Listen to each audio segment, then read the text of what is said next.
Very good evening to all of you. I hope आप सभी स्वस्थ होंगे। स्वागत है आप सभी का शाम को 8 बजे की इस लक्ष्मीकांत सीरीज में। जैसा कि आप सभी को पता है कि मंडे टू सैटरडे हम लोग 8 बजे मिलते हैं और 8 बजे के इस सेशन में मैं चर्चा करता हूँ इंडियन पॉलिटी एंड कॉन्स्टिट्यूशन पर। लक्ष्मीकांत सीरीज है आपकी ये। इसका उद्देश्य यही है आपके भीतर पॉलिटी की एक बेटर अंडरस्टैंडिंग क्रिएट करना, साथ साथ इस थ्योरी क्लास के माध्यम से आपको पूरी की पूरी पॉलिटी फ्री में पढ़ाना। बहुत दिनों से आप इस बात की डिमांड कर रहे थे कि पूरी पॉलिटी सर यूट्यूब पर फ्री में पढ़ाइए, और उसी डिमांड को मैं फुलफिल कर रहा हूँ। मेरे भाइयों, इस सीरीज के माध्यम से अपने शब्दों में पूरे के पूरे जितने भी इंपॉर्टेंट टॉपिक्स हैं स्टेट सिविल सर्विसेज प्रीलिम्स के लिए, वो सिखाना ये मेरी रिस्पॉन्सिबिलिटी है, मेरा दायित्व है। और इससे अपने दोस्तों के मध्य शेयर करना ये आपकी रिस्पॉन्सिबिलिटी है। तो चलिए शुरू करते हैं। इससे पहले आप प्लेलिस्ट सेक्शन में अगर आप जाएं तो आप देखेंगे कि मैंने आपसे कई बार कहा है कि दो क्लासेज ऐसी हैं जो सबसे ज़्यादा इंपॉर्टेंट है आपके लिए पॉलिटी को सीखने के लिए। एक ये 8 बजे जो अभी आप देख रहे हैं 8 PM पर चलती है। 40 से 50 मिनट की क्लास होती है। 24 घंटे में आप कभी भी 40 मिनट का समय निकालिए और इस क्लास को देखिए। ठीक है। इसे लक्ष्मीकांत सीरीज के नाम से आप जानते हैं। और दूसरी जो मेरी क्लास होती है वो होती है 7 AM पर, सुबह सुबह। ये 20 मिनट शो है और इसमें मैं प्रश्नों के साथ चर्चा करता हूँ। यानी 4 सवालों में आपको 40 बातें बताता हूँ। इन दोनों क्लास के लिए आपको 60 से 70 मिनट का समय लगता है। और 60 से 70 मिनट अगर आप लगातार 2 से ढाई महीने देते हैं तो मेरे भाई, आप ये देखेंगे कि आपके भीतर पॉलिटी की एक बेटर अंडरस्टैंडिंग क्रिएट हुई है। इन दोनों क्लासेस की प्लेलिस्ट आपको मौजूद है। आप जाइए इसी यूट्यूब चैनल के प्लेलिस्ट सेक्शन में, आप जाएंगे तो सारी पुरानी क्लासेज आपको दिख जाएंगी, है ना। प्लेलिस्ट सेक्शन में 7 AM के लिए भी 20 मिनट शो नाम से एक प्लेलिस्ट बनी हुई है, और लक्ष्मीकांत सीरीज के नाम से इसकी एक प्लेलिस्ट बनी है। तो दोनों आप देख सकते हैं, पुरानी क्लासेस देखिए। अब तक हम लोगों ने ढेर सारे इंपॉर्टेंट टॉपिक्स कवर कर लिए हैं। कल की क्लास यदि आपने नहीं देखी है तो कल की क्लास देखें। कल की क्लास में हम लोग पढ़ रहे थे vice president and council of minister, है ना। मंत्री परिषद पढ़ रहे थे हम लोग। और जिसमें मैंने आपको एक बात बताई थी कि article 75 clause 1 of the constitution प्रधानमंत्री की नियुक्ति की बात करता है। और हमारे भारत देश में प्रधानमंत्री की नियुक्ति यानी प्राइम मिनिस्टर की जो अपॉइंटमेंट है भारत देश में, वो किसके द्वारा होती है? बाई प्रेसिडेंट होती है, यानी राष्ट्रपति के द्वारा नियुक्ति होती है। कैसे नियुक्ति होती है कल की क्लास में मैंने चर्चा की थी। जिन लोगों ने पुरानी क्लास नहीं देखी वो देख लें। ऐसा व्यक्ति जो बहुमत दल का नेता होता है उसी प्रधानमंत्री बनाया जाता है, उसी को। और फिर प्रधानमंत्री की ही सलाह पर, यानी जो बहुमत दल का नेता है उसे प्राइम मिनिस्टर बनाया जाएगा और उसी प्रधानमंत्री की सलाह पर अन्य मंत्रियों की नियुक्ति की जाएगी। ध्यान रखने योग्य बात यह है मेरे भाइयों कि अदर मिनिस्टर्स राष्ट्रपति स्वेच्छा से अपॉइंट नहीं कर सकता। वो प्रधानमंत्री की सलाह पर ही अन्य मंत्रियों की नियुक्ति करेगा। और मंत्रियों की जो कुल संख्या हमारे भारत देश में होगी वो लोकसभा के 15% से अधिक नहीं होगी। ये भी हम लोगों ने देख लिया था कि लोकसभा के 15% से ज्यादा नहीं होगी। अब यहां पर आर्टिकल 75 का पहला क्लॉज हो गया था। 91 कॉन्स्टिट्यूशनल, देखो लास्ट टाइम मैंने आपसे ये बताया था ना, आर्टिकल 75 का फर्स्ट क्लॉज जो कि प्रधानमंत्री की नियुक्ति की बात करता है, अन्य मंत्री की नियुक्ति की बात करता है। और इसी में एक अमेंडमेंट हुआ है, 91st कॉन्स्टिट्यूशनल अमेंडमेंट एक्ट, 91वां संविधान संशोधन अधिनियम, जो कि ये कहता है कि मंत्रिपरिषद की कुल संख्या प्रधानमंत्री को मिलाकर लोकसभा के 15% से ज्यादा नहीं होगी। अब इसके बाद आते हैं अगले क्लॉजेस पे। तो आर्टिकल 75 का सेकेंड क्लॉज कहता है कि ये जो मंत्री हैं ये राष्ट्रपति के प्रसाद पर्यंत पद धारण करेंगे। राष्ट्रपति के प्रसाद पर्यंत पद धारण करेंगे, यानी hold office during pleasure of president. राष्ट्रपति के प्रसाद पर्यंत का क्या मतलब है भैया? प्लेजर ऑफ प्रेसिडेंट का क्या मतलब है? इसका मतलब ये होता है कि अगर कोई पद किसी के प्रसाद पर्यंत होता है तो वह पद उसकी दया पर निर्भर करता है, यानी उसके ऊपर डिपेंड करता है। वो कभी भी उसे हटा सकता है, कभी भी अपॉइंट कर सकता है। जहां प्लेजर होता है वहां कोई कार्यकाल नहीं होता, जहां प्रसाद पर्यंत होता है वहां कोई कार्यकाल नहीं होता। और यहाँ क्या लिखा जा रहा है कि minister hold office during pleasure of president, यानी राष्ट्रपति के प्रसाद पर्यंत पद धारण करेंगे। इसका मतलब ये हुआ कि मंत्री और प्रधानमंत्री का कोई भी कार्यकाल नहीं होगा। जी हाँ मेरे भाई, मंत्री और प्रधानमंत्री का कोई भी कार्यकाल नहीं होगा, यानी इनका कोई भी टेन्योर, कोई भी इनका कार्यकाल नहीं होगा मंत्री प्रधानमंत्री का। तो मेरे भाइयों, जब मंत्री और प्रधानमंत्री का कोई भी कार्यकाल नहीं होगा तो क्या इन्हें कभी भी हटाया जा सकता है राष्ट्रपति के द्वारा? सवाल ये है। तो देखिए, किसी अन्य मंत्री की यदि आप बात करें तो अन्य मंत्री को राष्ट्रपति कभी भी हटा सकता है, लेकिन अपने मन से नहीं। भले ही प्लेजर की पोस्ट है, अपने मन से नहीं हटा सकता, प्रधानमंत्री की सलाह पर हटाएगा। फिर से सुनिए, अन्य मंत्री को कभी भी किसी भी समय हटाया जा सकता है राष्ट्रपति के द्वारा, लेकिन प्रधानमंत्री की सलाह पर। क्लियर हो गई ये बात? इस बात को ध्यान रखिएगा। स्वेच्छा से नहीं हटा सकता राष्ट्रपति, भले ही प्लेजर की पोस्ट है। क्या प्रधानमंत्री को कभी भी हटा सकता है? तो प्रधानमंत्री को हटाया जा सकता है बाय प्रेसिडेंट, लेकिन तब जब उसके पास बहुमत ना हो। जब तक प्रधानमंत्री के पास लोकसभा में बहुमत है, जब तक प्राइम मिनिस्टर के पास लोकसभा में बहुमत है, तब तक प्रधानमंत्री को हटाया नहीं जा सकता। जब तक प्रधानमंत्री के पास लोकसभा में बहुमत है, तब तक उन्हें हटाया नहीं जा सकता। क्लियर है बात? तो मंत्री, प्रधानमंत्री राष्ट्रपति के प्रसाद पर्यंत पद धारण करते हैं। Minister, prime minister hold office during pleasure of president. Yes. उनका कोई निश्चित कार्यकाल होता है? नो, कोई कार्यकाल नहीं होता। मंत्रियों का कोई भी कार्यकाल नहीं होता। अब सरकार 5 साल चल रही तो 5 साल मंत्री भी चल जा रहे हैं, वो अलग बात है, लेकिन कोई कार्यकाल मंत्री का होता नहीं। एज अ मेंबर उनका कार्यकाल 5 साल है, लोकसभा राज्यसभा के सदस्य के रूप में, तो वो अलग बात है। As a minister, as a मंत्री, उनका कोई भी कार्यकाल नहीं होता। आर्टिकल 75 क्लोज थ्रू टू, आर्टिकल 75 क्लोज 3। अरे भाई, ये तो जान है संसदीय प्रणाली की, ये पार्लियामेंट्री सिस्टम की जान है। और मैं अक्सर ये बात कहता हूं कि मुझे भूल जाना, लेकिन आर्टिकल 75 क्लोज 3 मत भूलना। ये है डॉक्ट्रिन ऑफ कलेक्टिव रिस्पॉन्सिबिलिटी, यानी सामूहिक उत्तरदायित्व का सिद्धांत। इसको मैं थोड़ा सा अलग से आपको बताता हूं कि what is doctrine of collective responsibility, यानी सामूहिक उत्तरदायित्व का सिद्धांत क्या होता है। ये थोड़ा सा हम लोग समझने का प्रयास करते हैं कि what is doctrine of collective responsibility.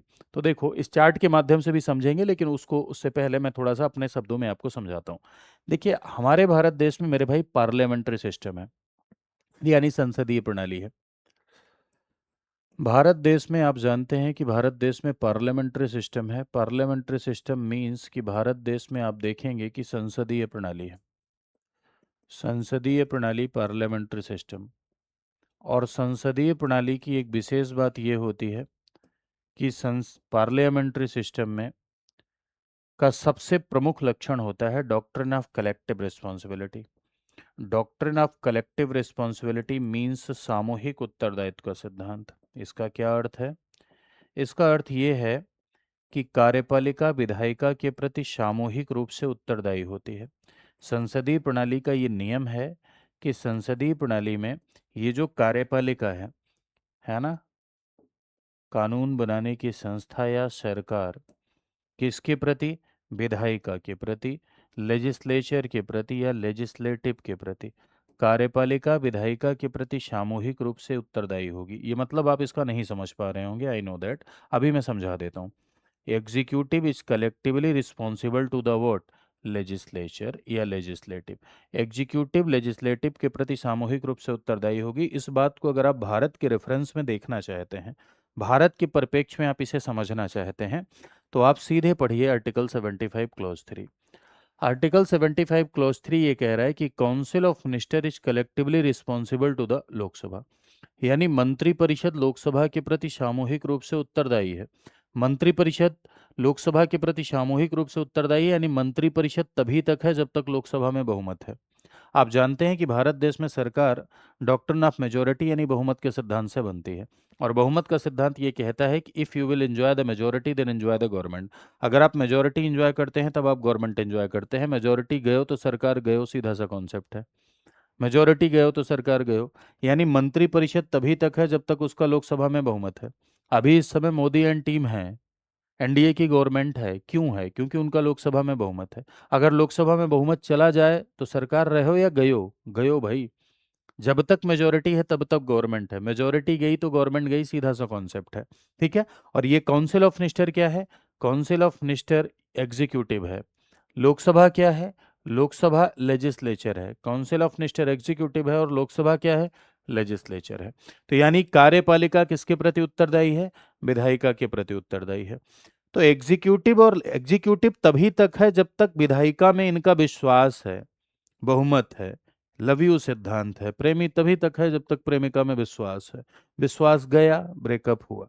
तो कार्यपालिका तभी तक है जब तक विधायिका में बहुमत है, बहुमत गयो तो पूरी की पूरी एग्जीक्यूटिव को रिजाइन करना पड़ जाएगा, यानी पूरी मंत्रिपरिषद को इस्तीफा देना पड़ जाएगा। ठीक है, इसे कहते हैं डॉक्ट्रिन ऑफ कलेक्टिव रिस्पॉन्सिबिलिटी, सामूहिक उत्तरदायित्व का सिद्धांत। और सामूहिक उत्तरदायित्व के सिद्धांत को स्थापित किया जा रहा है आर्टिकल 75 क्लॉज 3 में, जिसमें यह लिखा है कि मंत्रिपरिषद काउंसिल ऑफ मिनिस्टर लोकसभा के प्रति सामूहिक रूप से क्या होगी, उत्तरदायी होगी। क्लियर है बात? यही बात अगर आप यहां देखें तो यही बात यहाँ चार्ट के थ्रू मैंने समझाने का प्रयास आपको किया है। एक बार दोबारा से पढ़ेंगे तो चीजें क्या हो जाएंगी, क्लियर हो जाएंगी। क्या लिखा है, मंत्रिपरिषद सामूहिक रूप से लोकसभा के प्रति उत्तरदायी है। The council of minister is collectively responsible to the Lok Sabha. कहाँ लिखा है ये, आर्टिकल 75 क्लॉज 3 में लिखा हुआ है।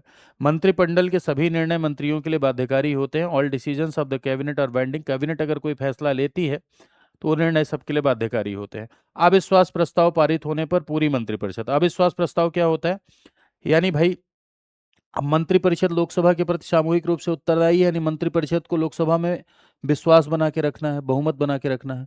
तो यदि अपोजिशन को ऐसा लगता है कि सरकार के पास बहुमत नहीं है या काउंसिल ऑफ मिनिस्टर के पास बहुमत नहीं है, तो ऐसे में विपक्ष के द्वारा एक प्रस्ताव लाया जाता है जिसे अविश्वास प्रस्ताव कहते हैं। यही चेक करने के लिए लाया जाता है कि मेजोरिटी है या नहीं, बहुमत है या नहीं।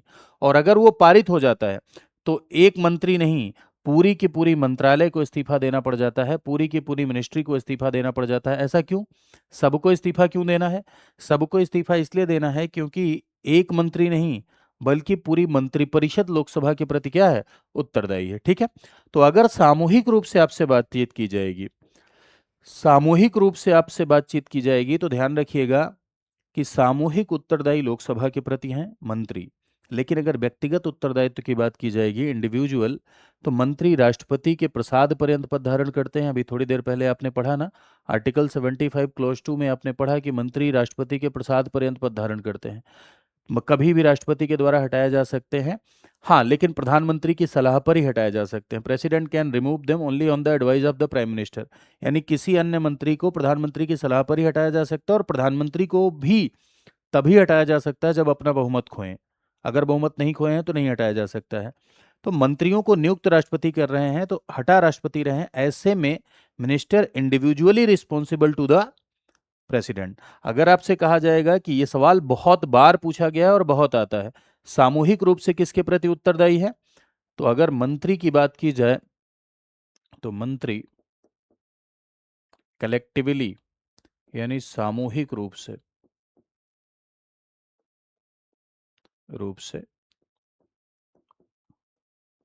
इंडिविजुअली व्यक्तिगत रूप से, तो सामूहिक रूप से मेरे भाई किसके प्रति उत्तरदायी है, लोकसभा के प्रति। और व्यक्तिगत रूप से किसके प्रति उत्तरदायी है, प्रेसिडेंट यानी राष्ट्रपति के प्रति। ये बहुत बार सवाल पूछा गया है और आता भी है, इस बात का ध्यान रखिएगा आप।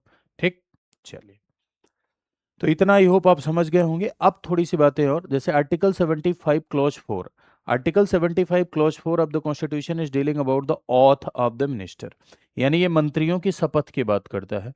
मंत्रियों की शपथ यानी मंत्रियों को शपथ कौन दिलाता है, तो मंत्रियों को शपथ दिलाते हैं प्रेसिडेंट, राष्ट्रपति शपथ दिलाते हैं, यानी प्रेसिडेंट मंत्रियों को शपथ दिलाते हैं, राष्ट्रपति के द्वारा मंत्रियों को शपथ दिलाई जाती है। लेकिन ध्यान रखिएगा कि अभी आप तो लोग ये पढ़ते हुए आए हैं लगातार आप लोग ये पढ़ते हुए आए हैं भाई कि मंत्रियों के राष्ट्रपति के शपथ का प्रारूप वहीं लिखा है जहां राष्ट्रपति के लिए बातचीत की गई है, शपथ की उपराष्ट्रपति का भी वहीं लिखा है जहां शपथ की बातचीत की गई है 60 और 69 में। लेकिन मंत्रियों के शपथ का प्रारूप क्या आर्टिकल 75 में ही लिखा है? नहीं। तो मंत्री जो शपथ लेते हैं उनके शपथ का प्रारूप कहाँ लिखा है, थर्ड शेड्यूल में। तो आर्टिकल 75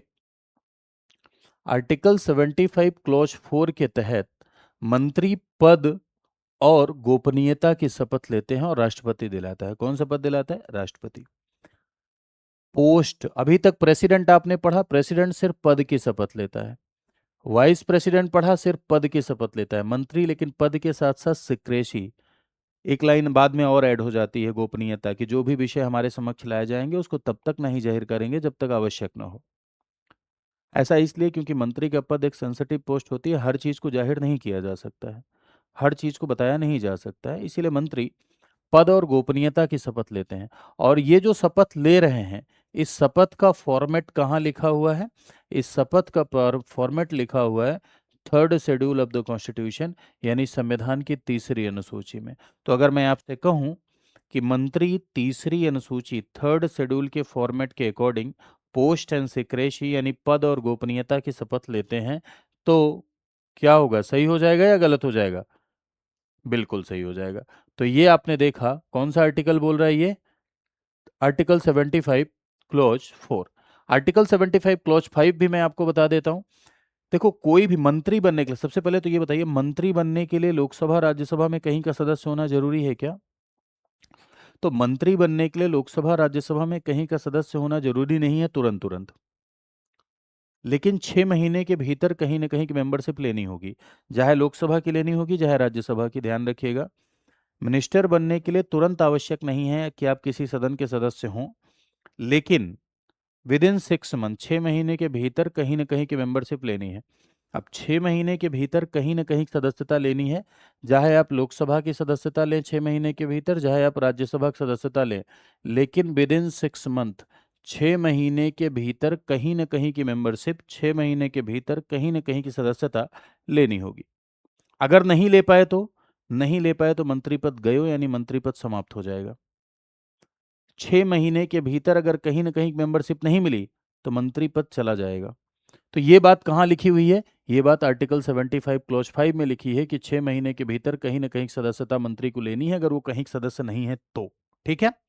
आर्टिकल 75 क्लॉज 6 ये इनके वेतन भत्तों की बात करता है। आर्टिकल 75 का जो छठा क्लॉज है, ये वेतन भत्तों की बात करता है भाई, कि संसद समय समय पर इनके वेतन भत्तों को क्या कर सकती है? निर्धारित कर सकती है। ठीक है।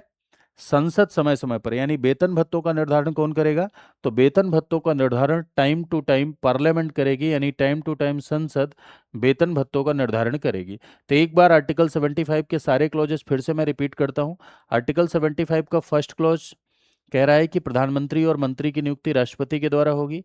सेकंड क्लॉज कह रहा है मंत्री प्रधानमंत्री राष्ट्रपति के प्रसाद पर्यंत पद धारण करेंगे। थर्ड क्लॉज कह रहा है कि मंत्री सामूहिक रूप से लोकसभा के प्रति उत्तरदायी होंगे, collectively responsible to the Lok Sabha. Article 75 का फोर्थ क्लॉज कह रहा है कि भाई शपथ कौन दिलाएंगे? राष्ट्रपति दिलाएंगे, और शपथ पद और गोपनीयता की लेंगे, पोस्ट एंड सिक्रेसी की लेंगे, थर्ड शेड्यूल के फॉर्मेट के अकॉर्डिंग। 75 क्लॉज 5 क्या कह रहा है? कि मंत्री बनने के लिए लोकसभा राज्यसभा में कहीं का सदस्य होना चाहिए, नहीं है तो 6 महीने में लेना पड़ेगा, नहीं तो मंत्री पद गयो। आर्टिकल 75 6 क्लॉज कह रहा है कि भाई इनके वेतन भत्तों का निर्धारण कौन करता है? संसद करती है, यानी संसद वेतन भत्तों का निर्धारण करती है। क्लियर है बात? समझ गए? चलिए, संरचना तो मैंने पहले भी बता दी थी आपको। तो मंत्री परिषद और मंत्रिमंडल में क्या डिफरेंस है? ये तो कल हो गया था, इसके बारे में पहले ही चर्चा हुई थी कि क्या डिफरेंस है मंत्रिमंडल और मंत्री परिषद में। अब थोड़ी सी कुछ बातें और है, इसको भी देख लेते हैं कि क्या भूमिका है हमारे भारत देश में मंत्रिमंडल की। तो मंत्रिमंडल आप जानते हैं कि भारत देश में प्रमुख भूमिका, रियल पावर रखता है। अगर वास्तविक शक्तियां आपको कार्यपालिका में कहीं दिखाई पड़ रही हैं तो वो किसके पास है? मंत्रिमंडल के पास है।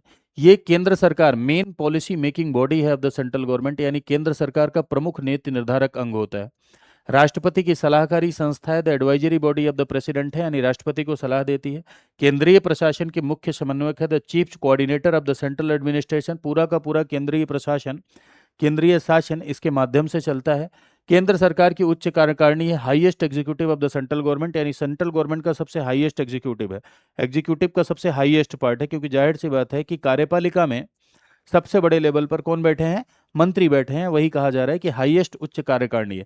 कैबिनेट हमारे भारत देश में प्रमुख नीति निर्माता की भूमिका निभाती है, प्रमुख नीति निर्माता की भूमिका कैबिनेट निभाती है।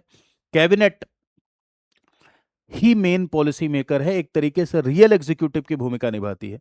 कैबिनेट शब्द का उल्लेख ओरिजिनल कॉन्स्टिट्यूशन में कहीं नहीं था, पहली बार 44वें संविधान संशोधन के द्वारा किया गया।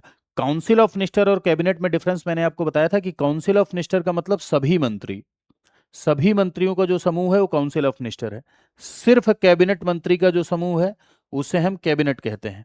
ठीक है। सिर्फ कैबिनेट मंत्री का जो समूह है उसे हम कैबिनेट कहते हैं। हाँ, ये दोनों तो आप जान गए, लेकिन एक टर्मिनोलॉजी है जो कि आलोचना में आती है, जिसे किचन कैबिनेट कहा जाता है। कभी कभी कुछ सरकारें ऐसी होती हैं कि जो पूरे कैबिनेट का निर्णय नहीं, जैसे इंदिरा गांधी के ऊपर इस बात का आरोप लगता है कि इंदिरा गांधी ने जब इमरजेंसी लगाई थी तो उन्होंने कैबिनेट की बैठक तक नहीं बुलाई थी। इमरजेंसी जब प्रोक्लेम हो गई तो सुबह सुबह कैबिनेट की बैठक बुलाई और उन्होंने 6 बजे बताया कि भाई इमरजेंसी लग गई है। कैबिनेट का मुंह बन गया एकदम, आओ कब लग गया भाई, है ना। तो जब प्रधानमंत्री या प्रधानमंत्री के आसपास के कुछ लोग, प्रधानमंत्री के कुछ खास लोग मिलकर ही निर्णय लें, प्रधानमंत्री, कुछ कैबिनेट मंत्री और उनके मित्र प्रधानमंत्री के, ये लोग मिलकर निर्णय लें, पूरी की पूरी कैबिनेट की सहभागिता न हो, participation of whole cabinet, participation of whole council of minister न हो, जब प्रधानमंत्री और प्रधानमंत्री के कुछ खास लोग मिलकर निर्णय लेने लगे, तो उसे हम किचन कैबिनेट कहते हैं। इंडियन पार्लियामेंट्री सिस्टम में किचन कैबिनेट एक क्रिटिसिज्म है, एक आलोचना है, नहीं होना चाहिए। क्योंकि भाई कैबिनेट, पूरे कैबिनेट के निर्णय से काम होना चाहिए, क्योंकि पूरी कैबिनेट में भारत का पूरा प्रतिनिधित्व है। हमने पार्लियामेंट्री सिस्टम इसीलिए अपनाया है कि सरकार में हर वर्ग का प्रतिनिधित्व हो सके। पूरा कैबिनेट अगर डिसीजन नहीं ले रही है, कोई एक व्यक्ति डिसीजन ले रहा है या किसी एक व्यक्ति के एक साथी डिसीजन ले रहे हैं, तो इसका मतलब क्या, अगर मान लो मोदी जी और अमित शाह साहब सिर्फ अकेले निर्णय ले, बस कैबिनेट की बैठक ही ना हो, मानना है, जज्बाती नहीं होना है, सिर्फ यही दोनों लोग मान लो ले, पूरे कैबिनेट की मीटिंग ही ना हो, तब उसे हम एक किचन कैबिनेट का रूप देखेंगे। ये क्रिटिसिज्म होता है, ये एक आलोचना होती है, ऐसा नहीं होना चाहिए। ठीक है, चलिए। एक आर्टिकल आपको और बता देता हूं, ये छोटा सा, इससे रिलेटेड सवाल कई बार बने हैं, पीसीएस के एग्जाम में भी कई बार सवाल बने हैं, आईएएस में भी कई बार सवाल बने हैं। आर्टिकल 77 ऑफ द कॉन्स्टिट्यूशन ये कहता है कि भारत सरकार की सारी कार्यवाही का संचालन किसके नाम पर होगा, राष्ट्रपति के नाम पर होगा। 77 में ये बात लिखी हुई है कि भारत सरकार की सारी कार्यवाही का संचालन राष्ट्रपति के नाम पे होगा, और राष्ट्रपति मंत्रियों के बीच में कार्यों के आवंटन के हेतु नियम बना सकेगा। राष्ट्रपति के पास ये पावर है कि राष्ट्रपति सुविधाजनक तरीके से कार्यवाही का संचालन हो सके, मंत्रियों के बीच में कार्यों के आवंटन के लिए नियम बनाने की शक्ति राष्ट्रपति के पास है। हालांकि वो अपने विवेक से नहीं बनाएगा, बल्कि किसकी सलाह पर करेगा ऐसा, प्रधानमंत्री की सलाह पर करेगा, प्राइम मिनिस्टर की सलाह पर वो ऐसा कर सकेगा। तो आर्टिकल 77 को आप इसलिए याद रखिएगा कि भाई वो समस्त कार्यवाही किसके नाम पर की जाती है, राष्ट्रपति के नाम पर। एक सवाल ये बनता है, समस्त कार्यवाही किसके नाम पर, राष्ट्रपति के नाम पर। चलिए, प्रधानमंत्री के कुछ कर्तव्य की बात करते हैं। तो एक बात समझिए, प्रधानमंत्री के कर्तव्य की बात करने से पहले थोड़ा सा एक पॉइंट मेरा आप समझ लीजिए। भारत देश में अलग से प्रधानमंत्री की शक्ति का कोई वर्णन नहीं है। ठीक है,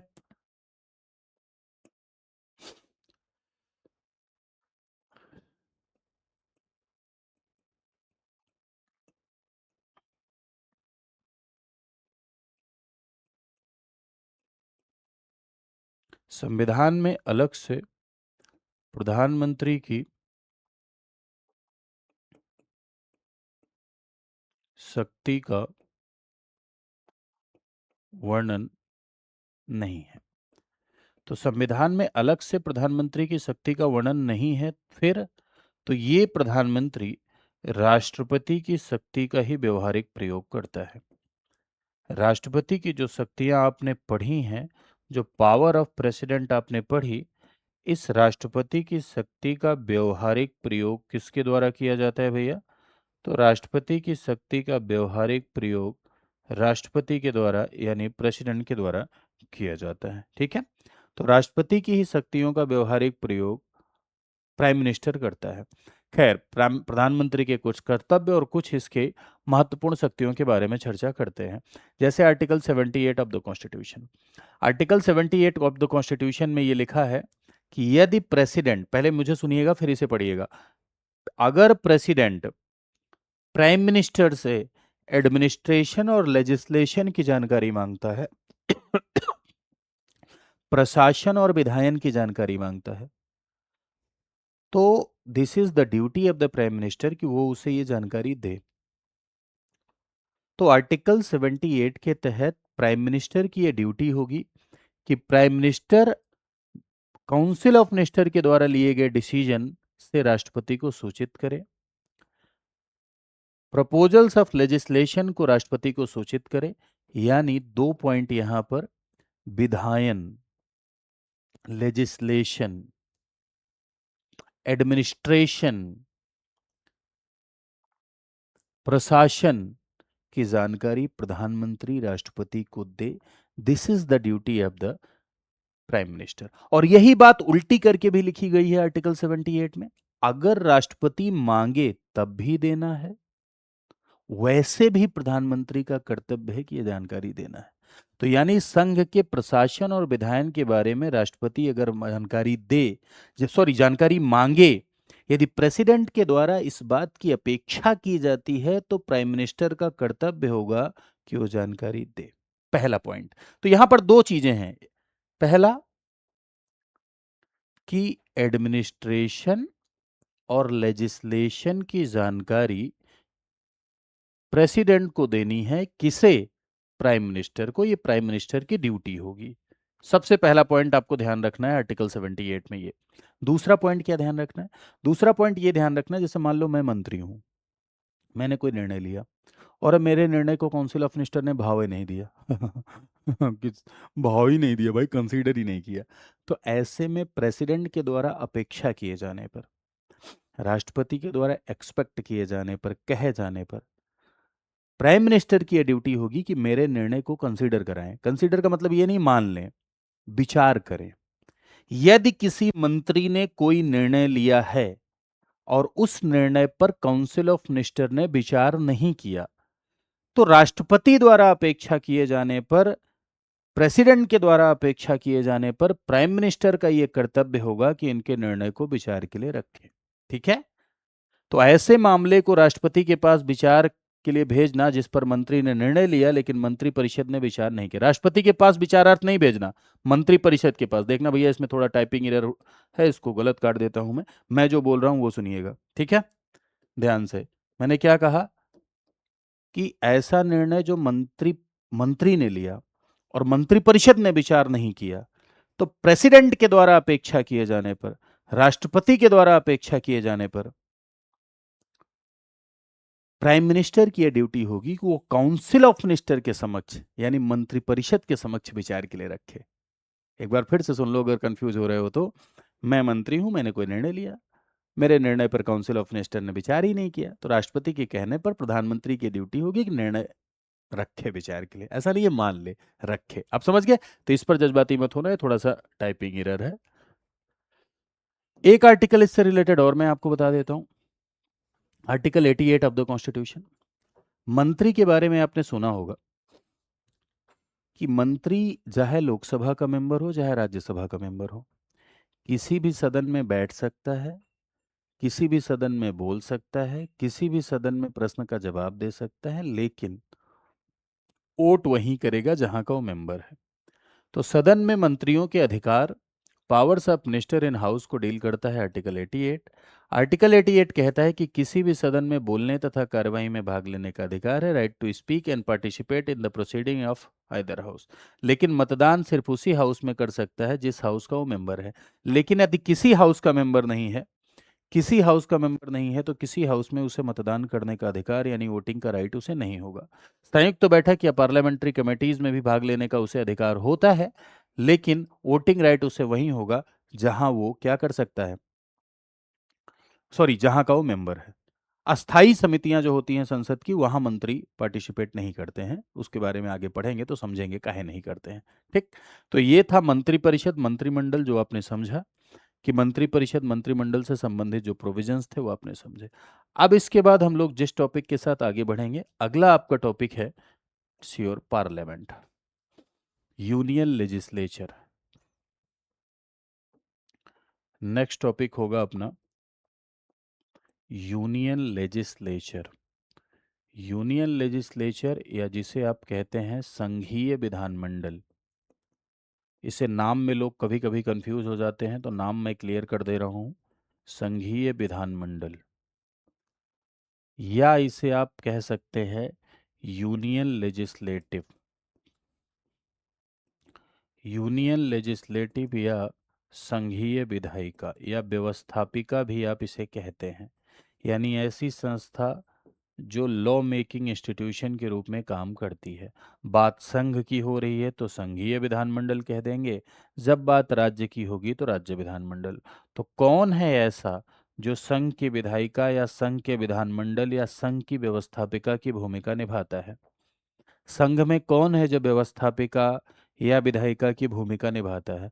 तो संघ में विधायिका या व्यवस्थापिका की भूमिका जो इंस्टीट्यूशन निभाता है उसे हम संसद के नाम से जानते हैं, यानी उसे हम पार्लियामेंट के नाम से जानते हैं। तो अगला टॉपिक जो अपने को पढ़ना है, दैट्स योर संसद यानी पार्लियामेंट। आपने ये सुना भी होगा और पढ़ा भी होगा कि संसद में दो सदन होते हैं, एक लोअर हाउस लोकसभा और एक अपर हाउस राज्यसभा।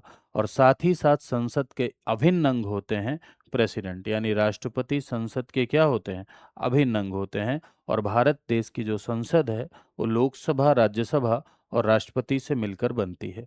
हालांकि राष्ट्रपति किसी सदन का मेंबर नहीं होता, he is not member of any house, but he is integral part of the parliament, वो संसद का अभिन्न अंग होता है। तो नेक्स्ट डे जब हम लोग मुलाकात करेंगे तो हम लोग संसद के बारे में पढ़ेंगे। तो ये टॉपिक आप लोग रिवाइज भी करिएगा, इससे रिलेटेड क्वेश्चंस भी करिएगा। कुछ लोगों ने कमेंट किया है कि सर रिलेटेड क्वेश्चन भी करा दे। अरे भाई, टॉपिक वाइज क्वेश्चन की प्लेलिस्ट है इसी यूट्यूब चैनल पर, जाके देखिए जनाब। टॉपिक वाइज जो जो टॉपिक मैं यहाँ करा रहा हूँ ना, उसी टॉपिक को अलग से कराया है। 20 मिनट शो चल रहा है जिसमें कंबाइन सवाल करा रहे हैं, लगभग 400 सवाल करा चुके हैं। 4 सवालों में 40 बातें बताते हैं, सुबह 7 बजे चलता है, वो देख लीजिए। दूसरा, अगर उसको नहीं देखना चाहते हैं, आप चाहते हैं टॉपिक वाइज देखना, तो टॉपिक वाइज भी मैंने करा रखा है इसी यूट्यूब चैनल की प्लेलिस्ट में। आप जाएंगे तो आपको टॉपिक वाइज क्वेश्चन की सीरीज मिल जाएगी, उसमें आप जाके देख लीजिए, आपकी टॉपिक वाइज प्रैक्टिस भी हो जाएगी। ठीक है, और ज़रूर बताइए कमेंट सेक्शन में, और शेयर करिए, इंस्टाग्राम स्टेटस लगाइए, स्टोरी व्हाट्सएप स्टेटस लगाइए, जहाँ धड़धड़ाक शेयर कर। रिश्तेदारों में नहीं शेयर करना है, हाँ मौसिया के यहाँ भेज दिए, हम पता चला जो है मौसिया को कोई लेना ही देना नहीं है पढ़ाई से, तैयारी से। अब वो देख रहे हैं ये का आया है, कौन मास्टर है, ये चपर चपर कर रहा है। नहीं, ऐसे लोग जो तैयारी करते हैं, जो लर्नर्स हैं, जो प्रिपेयर कर रहे हैं, उनको आप सेशन को शेयर कर सकते हैं। ठीक है, साथ ही साथ मेरे भाई, यदि आप हमारे साथ जुड़ के कंप्लीट प्रिपरेशन करना चाहते हैं, पूरी की पूरी कंप्लीट तैयारी यदि आप हमारे साथ जुड़ के करना चाहते हैं, तो देखिए यूट्यूब पर पूरा ऑर्गेनाइज्ड तरीके से अगर आप पढ़ना चाहते हैं तो नहीं पढ़ सकते हैं। ये बात आपको भी पता है कि यूट्यूब पर पूरा का पूरा सिलेबस आपको नहीं मिलेगा। यूट्यूब पे मिलेगा भी तो क्या मिलेगा आपको?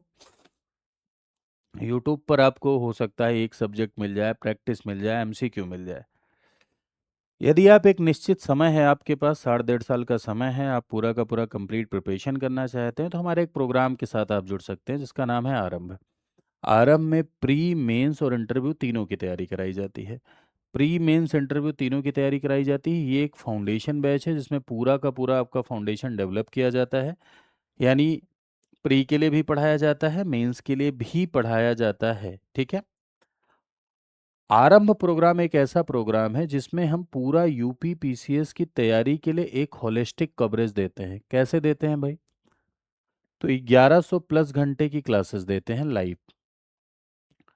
मेंटोरशिप प्रोवाइड करते हैं जिससे आपको सही दिशा मिल सके, बीच में अगर कोई क्वेरी हो तो आप कर सकें। साथ ही साथ इंटरव्यू गाइडेंस प्रोग्राम हम फ्री देते हैं आपको। करंट अफेयर की मैगजीन प्रोवाइड करते हैं। अब प्री के लिए आप सोचते हैं कि कोई रिवीजन मिल जाए तो प्री का रिवीजन हम कर लें, एमसीक्यू भी मिल जाए, तो हम आपको एमसीक्यू के लिए 5,000 एमसीक्यू का भी एक कोर्स प्रोवाइड करते हैं। प्री का एक क्रैश कोर्स प्रोवाइड करते हैं। मेंस में के लिए एक आंसर राइटिंग कोर्स प्रोवाइड करते हैं, और जल्दी जल्दी पढ़ने के लिए एक recorded foundation course extra provide करते हैं। साथ ही साथ 4 साल की वैलिडिटी देते हैं। फैकल्टीज से ग्रुप इंटरेक्शन वाली मेंटोरशिप भी देते हैं। एनसीईआरटी की समझ विकसित करने के लिए एनसीईआरटी का भी एक कोर्स प्रोवाइड करते हैं। तो ये सारा अगर आप यूटिलाइज करेंगे तो आपको सिर्फ खरीदना क्या है, कुछ किताबें जो आपके पसंदीदा टीचर सजेस्ट करेंगे और टेस्ट सीरीज, उसके अलावा और कुछ नहीं खरीदने की ज़रूरत पड़ेगी। और इस कोर्स का नाम है प्लेटिनम। अब आप लोग कह रहे हैं सर प्लेटिनम तो महंगा है, गोल्ड में क्या है? तो गोल्ड में यही 4 फीचर होते हैं सिर्फ, live class, mentorship, interview guidance, current affair magazine और 2 साल की वैलिडिटी। और बाकी पूरे फीचर आपको प्लेटिनम में मिलते हैं। ये भी आप प्राइस तब हासिल कर पाएंगे जब आप ये कोड लगाएंगे VL live. VL live code अगर आप लगाएंगे तो आपको मैक्सिमम डिस्काउंट मिलेगा, यानी इस पर्टिकुलर प्राइस पे आप एडमिशन ले सकते हैं। कहाँ ले सकते हैं? तो इसके लिए आपको जाना होगा studyIQ.com पर। studyIQ.com पर इस तरह से आप जा सकते हैं भाई, गूगल पे लिखिए StudyIQ, ठीक है। यहाँ जाइए, पॉपुलर ऑनलाइन कोर्सेज में जाइए और वहाँ आप सिलेक्ट करिए स्टेट PCS, फिर आप सिलेक्ट कीजिए उत्तर प्रदेश। उत्तर प्रदेश सिलेक्ट करने के बाद यहाँ सिलेक्ट करिए आरंभ पर। आरंभ पे जब आप सिलेक्ट करेंगे तो आप देखेंगे मेरे भाई कि आपको बैचेज के बारे में सारी की सारी डिटेल मिलेगी। पूरी पूरी डिटेल आप बैच के बारे में प्राप्त कर सकते हैं, ठीक है भाई। मैं जब भी उत्तर प्रदेश पे सिलेक्ट करता हूँ तो ये जम्मू कश्मीर क्यों भेज देता है मुझे? चलो,